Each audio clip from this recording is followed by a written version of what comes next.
Hey guys, what's going on? So today I want to talk about something a little bit different, a little bit off the usual beaten path, at least for me, and that is the launch of AMD's Ryzen CPUs, and the freaking uproar I tell you, that it has caused. Um, hmm. Yeah, it seems like everyone's gone to war. Good job, guys. Pretty much, battle stations are in fact armed. The AMD fanboys and the Intel fanboys have taken over sections of all major cities. Prepare for the military to become involved. We might see a re-emergence of PowerPC by the end of this.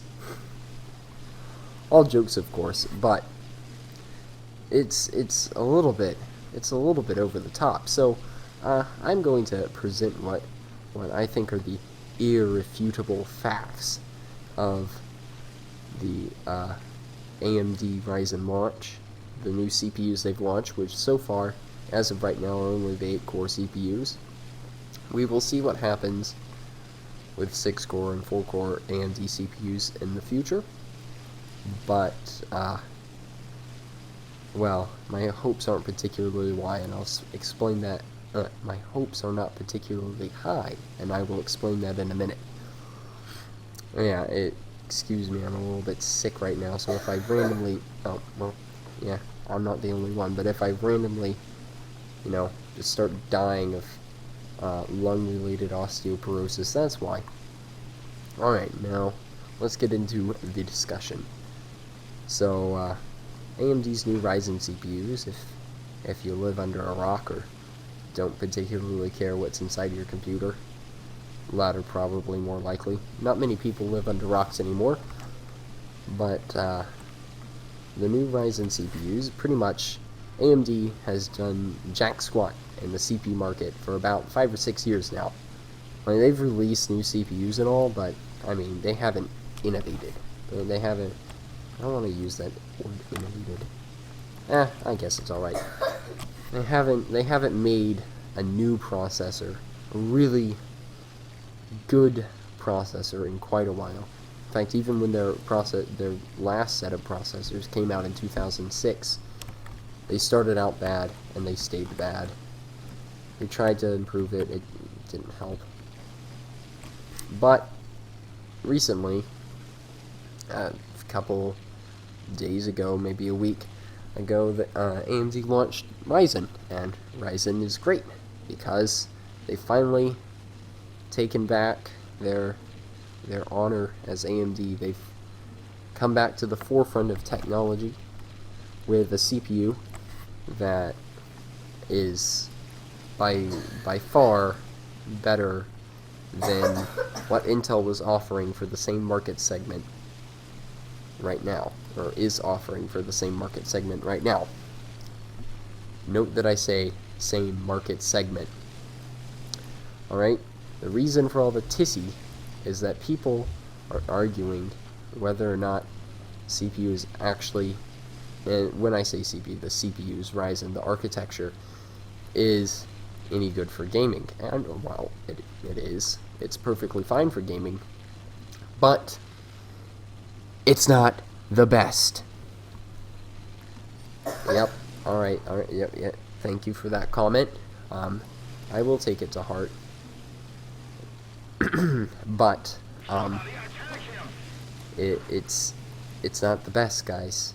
It's not the best for gaming. Alright, so why do I say this? I say this because gaming is different from a lot of other tasks you do on your computer. When you're playing a game, you're most likely playing a game that only uses maybe at most 4 threads, 4 CPU threads is the usual average. Now there are exceptions. Battlefield games usually do pretty well at taking advantage of multiple cores. Newer games do pretty well, like the new titles, especially DirectX 12 titles, do a good job of taking advantage of multiple cores. But for the average gamer, the performance you're getting out of 4 cores is what's important. how much performance you're getting out of 4 cores. That's why Intel has stuck with the i7s 4-core hyper-threaded for such a long time, because of this truth of the market for so long, is that 4 cores is really the most you need. In fact, I think it was Salazar Studios, that's how you say it. He did some testing a while back and found that actually most games aren't even affected by chopping it down to 3 cores on the same CPU, mind you. I think he was testing using the Skylake 6700K, if I remember correctly, and most games weren't affected by running, or affected extremely by running under 3 cores. The reason for this is that most games are limited by the GPU rather than the CPU, in almost all cases. And like I said, this is changing for newer titles that are expecting to have a lot more CPU power available. But for the most part, the modern i5 or AMD equivalent R3 is perfectly suited for this level of performance. And so what this means is that it's not the total performance of the CPU that affects how a game performs, but it's the performance of just 4, maybe 3 cores, depending on the title. Now, once again, I'm probably going to have to say this 18 times just to make my point, but it's different for new games. New games have better capabilities, but a lot of games are still running DirectX 11 is their native system, so that's what most things are expected to perform at, is this kind of status quo of running at the 4 or 3 cores. Now, the next thing that needs to be talked about is why. Why is it that I say that the Ryzen CPUs won't be as good for gaming? So, because they have better performance per dollar than Intel CPUs, end of story. But it's the core count. They have too much. They have the performance, but it's over too many cores. The issue is that their per core performance is not up to par. So per core performance, you multiply that by the number of cores, and you get the total performance, right? Well, that also means that the total performance divided by the number of cores gives you the per core performance. So in CPUs like the R7 1700X, just for example, has 8 cores, 16 threads. So while it beats and decimates the i7 7700K by almost 2 times, the per core performance is not at those same levels. The per core performance is actually a little bit lower. It's still fairly reasonable, and I'm not 100% sure, but I think that the per core performance is even closer, matching to an i5, but i5s are cheaper than the R7s that are currently out.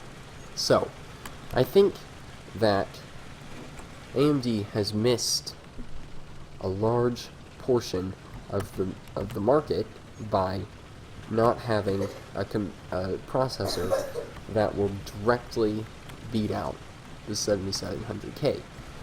Now you might be thinking, okay, well, what about R5s and R3s? Those are supposed to be 6 and 4 cores. Won't those have better per core performance? I don't think so. And this is a topic of debate. I could be wrong. But as it stands right now, they're all running the same architecture. The chips are just binned versions. R3s and R5s are binned R7s. What binning means is that you have a chip that would be defective as an R7. There's something went wrong in the process of making it. It happens. And so, it actually happens quite commonly. Yields for perfect chips are very low. But, what they can do is they can say, well, we can salvage this if we just don't use this particular core or this piece of cache because it's been damaged. And so then they decide, they put, and when I say they, I mean AMD or Intel, they will set a specification for disabled pieces on one of the chips, and then that'll be a lower tier of CPU. So an i5 or an i3, better example, would be like an i7 with some sort of damage making two of the cores dysfunctional, or maybe they don't perform as well. They're at like up to the level that would be acceptable for an i7.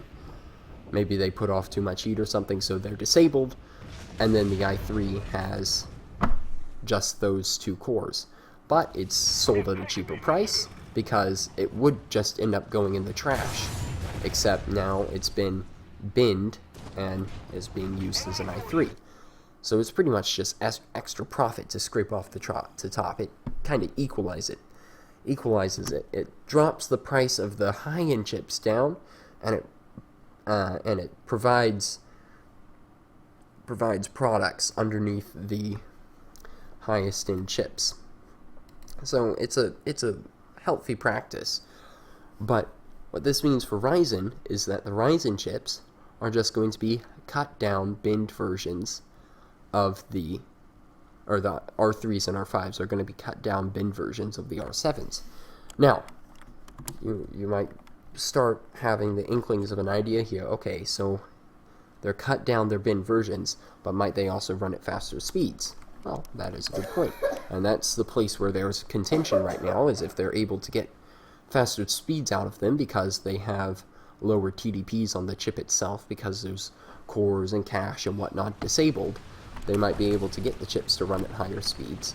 And if there is, by some miracle of badly leaked information, a Ryzen R3 that's running at, say, I don't know, somewhere in like the 4.2s, 4.3s, and in that area, that is able to get a per-core performance close enough to the current Kaby Lake performance, then Intel's in trouble. But the question is, will that happen? Will there be enough clock speed gains by having lower power requirements in these highly binned chips? Now let me make that point out of this. The R3s are going to be highly binned chips.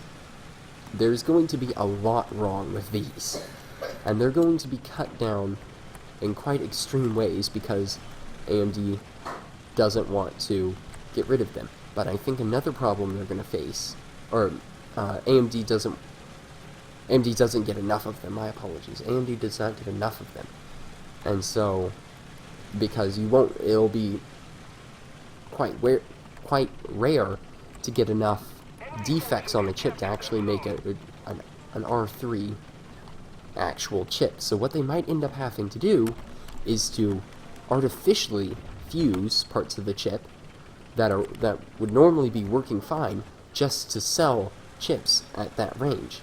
And economically, this makes sense to do that in some cases because you're capitalizing on more demand, but it runs into the problem that I think R3s and R5s are going to be not quite as aggressively priced because most of them won't be, maybe the R5s, but the R3s will mostly not be flukes. They will be artificially created, meaning that they were artificially cut down rather than the chip suffering from defects in fabrication. And what that means is that AMD won't be able to price them as competitively because it's going to be, they're pretty much selling what could have been an R7 for cheaper and for less performance, granted, but they're selling it for cheaper. They don't get any gains by making something by fusing pieces of the chips off. So I don't think they're going to be able to offer the same competitive pricing. But we will find out what happens. I think that Intel is going to miss the R7 I think that AMD is going to miss the i7 portion of the market. They might. I think they'll have a chance at hitting the i5 portion of the market, and I think that the two-core, two-thread i3s are, to be honest, not long for this world. I don't think they stand much of a chance in the future of maintaining their spot as competitive CPUs, for gaming at least. So I think that AMD is missing a big chunk of Intel's market, which is the i7 chunk, or the desktop i7s. They've taken out the extreme i7s, and they've taken out the moderate level, or I think they'll be successful at taking out the moderate level i5s, or i5, desktop processors, i5s, i3s, but I don't think they're going to be as successful with taking out the i7s, and I think that that's going to be the biggest shortcoming of Ryzen. And this all comes from the fact that that AMD is doing a one-size-fits-all architecture, and what that means is they've left a gap that I don't think they'll be able to fill. But anyway, that's just my thoughts on it. Yeah, share whatever your lovely thoughts are down in the comments below. I'm sure some of them are going to be glorious, because, this is flame war igniting. Let's not get ourselves confused. This will definitely ignite a flame war. This topic is flame war igniting, just in its existence. But yeah, we'll see how it goes. Can't wait to see what AMD does with the R3s and R5s, if they actually will be competitive enough. But I don't put their chances at very good of being gaming performance competitive. Performance competitive with the i7. But we'll see what happens.